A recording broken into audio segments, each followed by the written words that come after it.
குட்டி info channel viewers எல்லாருக்கும் வணக்கம். இன்னைக்கு நம்ம பார்க்க போகிறது ஃபர்ஸ்ட் கிராஜுவேட் சர்டிஃபிகேட், முதல் பட்டதாரி சான்றிதழ். அதாவது உங்களோட தலைமுறையில் நீங்கள் தான் ஃபர்ஸ்ட் டைம் உங்களோட வீட்டில் பட்டதாரி ஆகிறீங்கன்னா அதுக்கு உங்களுக்கு கவர்மெண்ட் ஒரு சில பெனிஃபிட் கொடுக்குறாங்க. நீங்கள் படிக்கிறதுக்கும் சரி, கவர்மெண்ட் வேலை, கவர்மெண்ட் ஜாப் இருக்கு இல்லைங்களா, ஸ்டேட் கவர்மெண்ட்டோடது, அதுக்காகவும் சரி ஒரு சில பெனிஃபிட்ஸ் இருக்குது. அதுக்கு இந்த சர்டிஃபிகேட்டை யாரெல்லாம் வாங்கலாம், என்ன ப்ரொசீஜர், முழுசாகவும் இந்த வீடியோவில் பார்க்க போகிறோம். வீடியோ கொஞ்சம் லென்த்தாக தான் இருக்கும், ஆனால் உங்களுக்கு இந்த வீடியோ முடிகிறப்போ கம்ப்ளீட் நாலேஜ் கிடச்சிருக்கும். ஸோ மறக்காமல் பாருங்கள், ஸ்கிப் பண்ணாமல் பாருங்கள். வாங்க இன்னைக்கான வீடியோக்குள்ளே போகலாம்.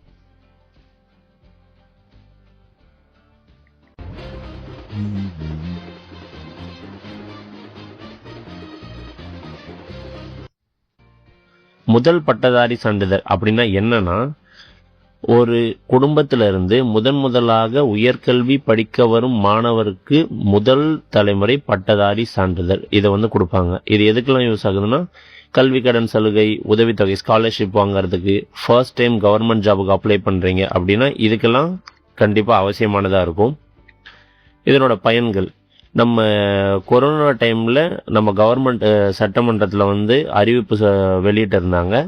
அது என்னன்னா, அரசு பணியிடங்களில் ஒரு சிலருக்கு முன்னுரிமை கொடுப்பாங்க. அதாவது கொரோனாவால் எந்த குழந்தைங்க அவங்களோட அப்பா அம்மா 2 பேரையும் இழந்துட்டாங்களோ அவங்களுக்கும், முதல் தலைமுறை பட்டதாரிகளுக்கும், தமிழ் மொழியில் யாரெல்லாம் படிச்சிங்களோ அவங்களுக்கும். இதில் பெரும்பாலும் நம்ம எல்லாரும் தமிழ் மொழியில் யாரெல்லாம் படித்தாங்களோ அவங்க மட்டும் அந்த பெனிஃபிட்டை எல்லாருக்கும் தெரிய வச்சுருக்காங்க.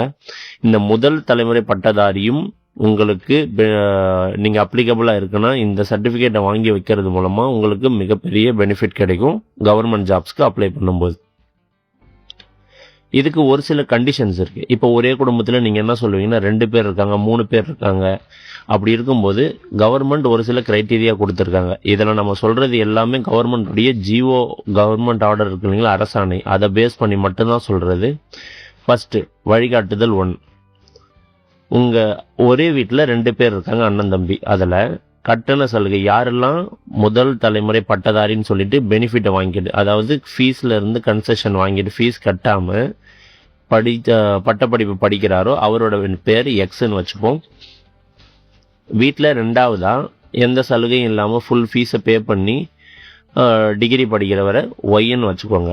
இதில் ஒரு சூழ்நிலையால் எக்ஸ், அதாவது சலுகை வாங்கினார் இல்லையா, அவரால் பட்டப்படிப்பை முடிக்க முடியல, அவரால் கிராஜுவேட் ஆக முடியல. ஆனால் ஃபீஸு பே பண்ணி படித்த ஒய் அந்த பட்டப்படிப்பை முடிச்சிடுறாரு. அப்படின்னா வேலை வாய்ப்புக்கு நீங்கள் ஃபர்ஸ்ட் கிராஜுவேட் சர்டிஃபிகேட் அப்ளை பண்ணும்போது அந்த ஒய் என்பவர் இருக்கார் இல்லைங்களா, யார் கம்ப்ளீட்டாக முடித்தாரோ, ஈவன் எக்ஸ்ன்றவர் அந்த பெனிஃபிட்டை வச்சு அப்ளை பண்ணியிருக்கலாம், இருந்தாலும் ஒய்க்கு தான் ஃபர்ஸ்ட் கிராஜுவேட் சர்டிஃபிகேட் வழங்கப்படும். அடுத்து வழிகாட்டுதல் நெறிமுறை 2. கட்டண சலுகை அதே மாதிரி தான். அந்த எக்ஸ்ன்றவர் கட்டண சலுகை வாங்கி படித்தவர், ஒய்ங்கிறவர் கட்டண சலுகை இல்லாமல் படித்தவர். இதில் என்ன ஆகுதுன்னா, எக்ஸு ஃபஸ்ட்டு சேர்ந்துடுறாரு கோர்ஸில், ஆனால் ஒய் தான் ஃபஸ்ட்டு அந்த கோர்ஸை முடிக்கிறாரு. எக்ஸுக்கு என்ன ரீசன் வேணாலும் இருக்கலாம், ஆனால் ஒய் ஃபஸ்ட்டு படித்து முடிச்சிடுறாருன்னா அந்த ஒய் என்பவருக்கு தான் வேலை வாய்ப்பில் முன்னுரிமை. அந்த ஒய்யோட நேமில் நம்ம ஃபர்ஸ்ட் கிராஜுவேட் சர்டிஃபிகேட் ஜாபுக்காக வாங்கும்போது அப்ளை பண்ண முடியும், ஒய்க்கு தான் கிடைக்கும். அடுத்து 3ஆவது வழிகாட்டுதல். இதுலேயும் நீங்கள் அதே மாதிரி அந்த எக்ஸ் என்றவர் கட்டண சலுகை வாங்கினவர், ஒய் என்றவர் கட்டண சலுகை இல்லாமல் படித்தவர், அதாவது ஃபர்ஸ்ட் கிராஜுவேட்டுக்கான கட்டண சலுகை. இதில் எக்ஸ் பட்டதாரி ஆவதற்கு முன்னாடி, அவரோட டிகிரி முடிக்கிறதுக்கு முன்னாடியே இறந்துட்டாலோ, அப்படி இல்லைன்னா அவர் கிராஜுவேட் முடிச்சிட்டாரு, கிராஜுவேஷனை முடிச்சுட்டு அந்த ஃபர்ஸ்ட் கிராஜுவேஷன் சர்டிஃபிகேட்டை வச்சு ஜாபில் ஜாயின் பண்ணுறதுக்கு முன்னாடியே இறந்துட்டாலும், இந்த 2 கண்டிஷன்லையும் அவர் இறந்துட்டதுக்கு அப்புறம் ஒய் என்பவருக்கு நம்ம ஃபர்ஸ்ட் கிராஜுவேட் சர்டிஃபிகேட்டை கொடுத்து அவருக்கு வேலை வாய்ப்பில் முன்னுரிமை வழங்கலாம்னு சொல்லியிருக்காங்க. அடுத்து கண்டிஷன் 4. இது என்னன்னா, கூட்டு குடும்பம். ஒரு சிலர் என்னன்னா அண்ணன் தம்பி, அந்த அண்ணன் தம்பியுடைய மனைவி, மகன், மகள், இவங்க எல்லாருமே ஒரே குடும்பத்தில் இருக்காங்க.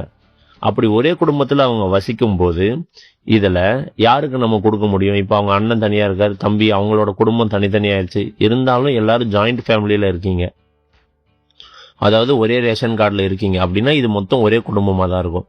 அந்த குடும்பத்தில் முதல்ல யாரு பட்ட படிப்பு படிச்சிருக்காங்களோ அவங்களுக்கு மட்டும்தான் வேலை வாய்ப்புல முன்னுரிமை வழங்குவாங்க.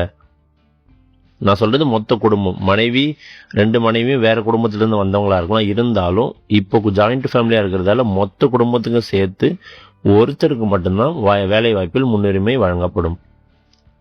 அடுத்து இப்போ ஒரு சிலர் நான் 4 இயர்ஸ் கோர்ஸ் பண்ணியிருப்பாங்க. இப்போ எக்ஸ்ன்றவர் வீட்டில் பெரிய பையன் வச்சுக்கோங்க, அவருக்கு கல்வி கட்டண சலுகை கொடுத்துருக்காங்க, ஃபர்ஸ்ட் கிராஜுவேட்ன்ற கட்டண சலுகை கொடுத்துருக்காங்க. அவர் 4 வருஷம் பிஇ பிடெக் இன்ஜினியரிங் டிகிரி படிக்கிறாரு, இல்லைன்னா 5 வருஷம் மெடிக்கல் படிக்கிறாரு அப்படின்னு வச்சுக்கோங்க. அவருக்கு அடுத்த வருஷம் பிறந்து அவரோட தம்பி எந்த பெனிஃபிட்டும் இல்லாமல் 3 வருஷம் டிகிரி ஒரு பிஎஸ்சி பிஏ ஏதோ படிக்கிறாருன்னு வச்சுக்கோங்க. இப்போ 2 பேர்ல யாரு முன்னாடி முடிப்பாங்க?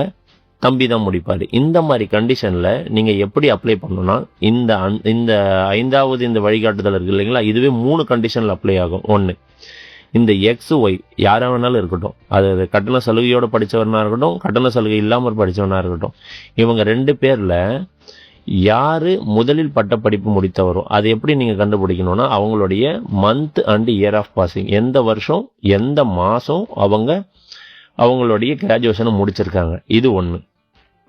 அதே கண்டிஷன்ல கண்டிஷன் 2 சொல்றாங்க, அதே வழிகாட்டுதல கண்டிஷன் 2, இவங்க 2 பேரும் ஃபார் எக்ஸாம்பிள் ஒரே வருஷத்துல அவங்க பட்ட படிப்பு முடிச்சிருந்தா அவங்க எந்த மந்த்ல பாஸ் பண்ணாங்களோ அதுல யாரு முன்னாடி முடிச்சாங்களோ அவங்களுக்கு கொடுக்கணும். ஃபார் எக்ஸாம்பிள் ஒருத்தர் மே 23ல மே 2023ல முடிச்சிருக்காரு, ஒருத்தர் ஜூன் 2023ல முடிச்சிருக்காருன்னா யாரு மேல முடிச்சாங்களோ அவங்களுக்கு தான் ஃபர்ஸ்ட் கிராஜுவேஷன் சர்டிபிகேட் ஜாப்ல அப்ளை பண்றதுக்கு கொடுப்பாங்க.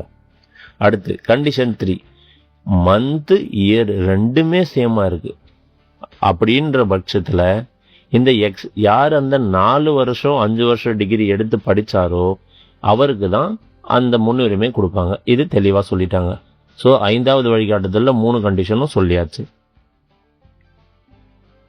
அடுத்து ஒருத்தருக்கு ஒரு குடும்பத்துல ஃபர்ஸ்ட் கிராஜுவேட் சர்டிபிகேட் கொடுத்துட்டாங்க, ஆனா அந்த குடும்பத்துல இன்னொருத்தருக்கு அதுல ஆட்சேபனை இருக்கு அப்படிங்கிற பட்சத்துல அவர் கண்டிப்பா நீதிமன்றத்துக்கு போகலாம். அந்த நீதிமன்றத்துக்கு அவர் போனாலும் கவர்மெண்ட் முன்னாடியே கிளியர் பண்ணிட்டாங்க, நீங்க நீதிமன்றத்துக்கே போனாலும் அந்த நேரத்துல நாங்க வழிகாட்டுதல் 5 இப்ப நான் சொல்லியிருந்தேன் இல்லைங்களா, இந்த 3 கண்டிஷன் இதுல என்ன ரூல் சொல்லியிருக்குமோ அதுதான் அந்த நீதிமன்றத்திலையும் நாங்க அப்ளிகபிளா காட்டுவோம் அப்படின்னு கவர்மெண்ட் தெளிவா சொல்லிட்டாங்க.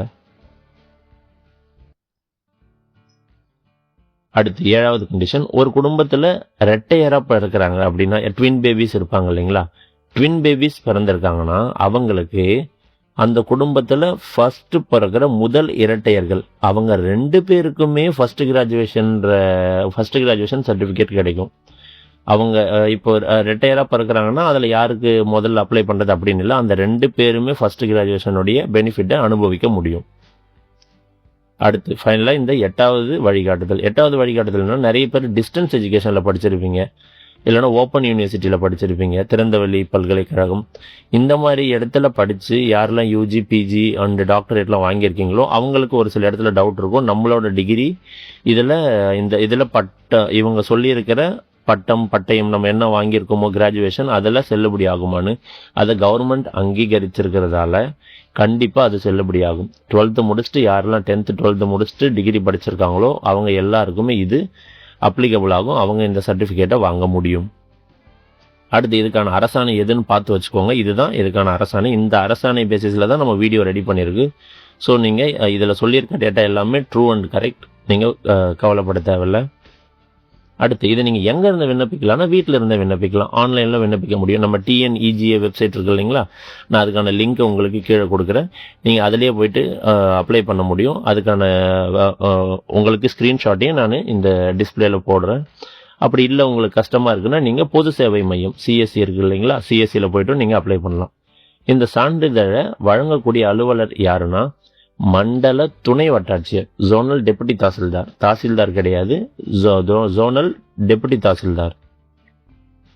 இதுக்கு வயது வரம்பு என்னன்னு பார்த்தீங்கன்னா எந்த வயது வரம்புமே கிடையாது. நீங்க எந்த வயசுல உங்களுக்கு கவர்மெண்ட் ஜாபுக்கு வருதோ அந்த நேரத்தில் நீங்க இந்த சர்டிபிகேட்டை சப்மிட் பண்ணலாம்.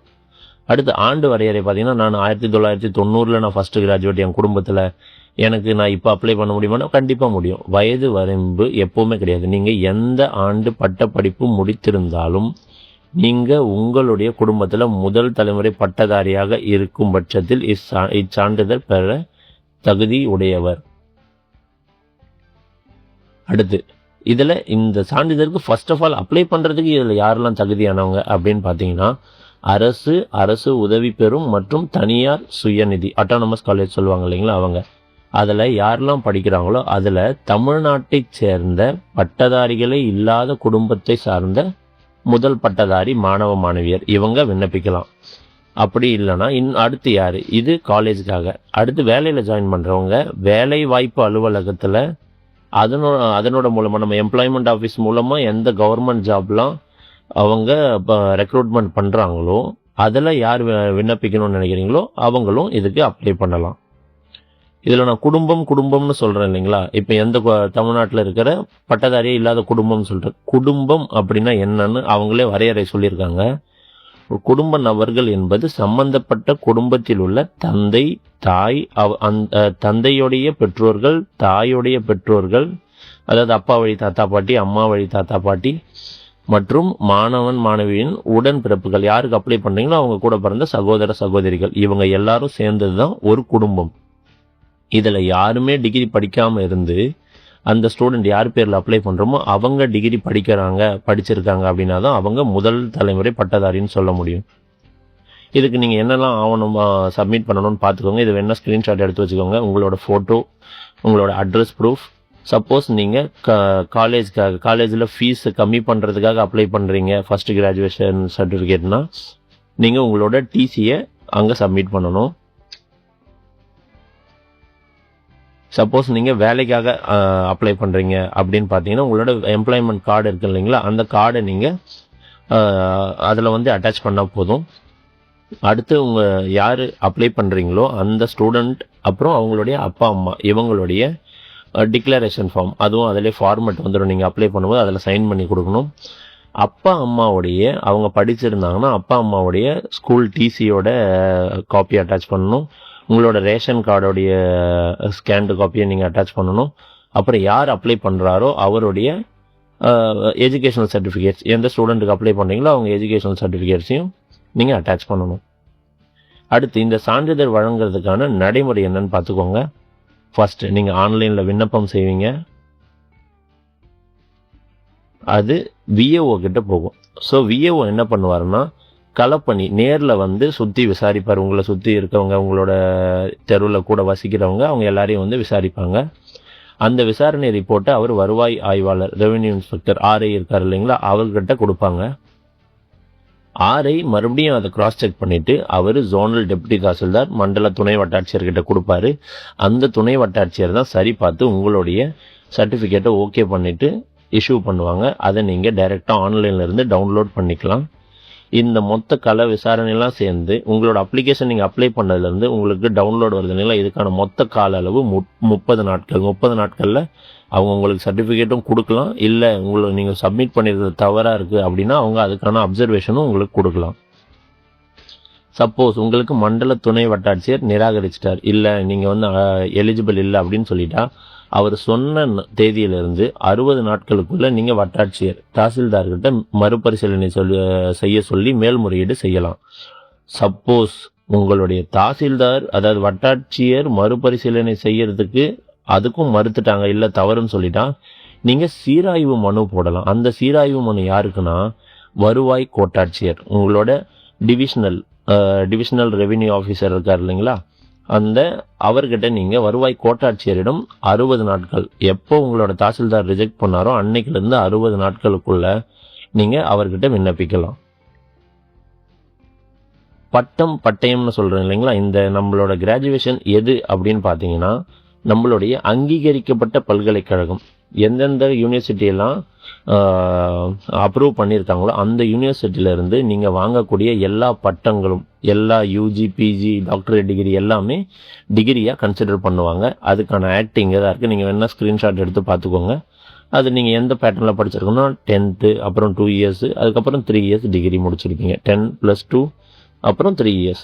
இந்த மாதிரி படித்தவங்க எல்லா டிகிரிஸுமே அவங்க சொல்லியிருக்கிற வரையறையில் இருக்கிறதால இவங்க ஃபர்ஸ்ட் கிராஜுவேஷன் சர்டிஃபிகேட்டுக்கு அப்ளை பண்ண முடியும்.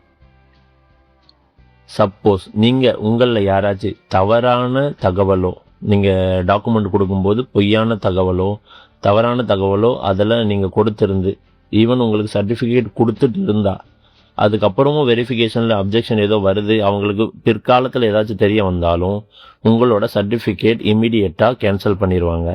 அது மட்டும் இல்லாமல் உங்கள் மேலே கிரிமினல் ஆக்ட் எடுப்பாங்க, கிரிமினல் இன்வெஸ்டிகேஷன் நடக்கும், உங்கள் மேலே குற்றவியல் நடவடிக்கை எடுக்கப்படும்.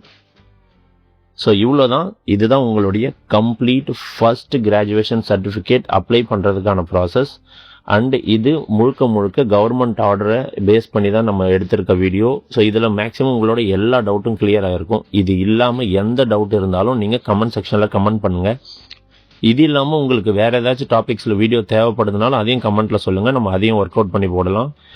இதை நீங்கள் நிறைய பேருக்கு ஷேர் பண்ணுங்கள். நிறைய பேர் ஃபஸ்ட்டு கிராஜுவேட்டாக இருப்பாங்க, தெரிஞ்சும் அவங்க அந்த பெனிஃபிட்டை எடுத்துக்க முடியாமல் இருப்பாங்க. ஃபார் எக்ஸாம்பிள், ஒரு ஃபஸ்ட்டு கிராஜுவேட் ஸ்டூடெண்ட் அவங்க தமிழ் மீடியம்லையும் படிச்சிருக்காங்கன்னா அவங்களுக்கு எவ்வளோ பெனிஃபிட்னு நீங்களே பார்த்துக்கோங்க, உங்களுக்கே தெரியும். அவங்க 2 கேட்டகரியில் முன்னாடி வந்துடுவாங்க. ஸோ மறக்காமல் இதை எல்லாருக்கும் ஷேர் பண்ணுங்கள். தேங்க்ஸ் ஃபார் வாட்சிங். நன்றி.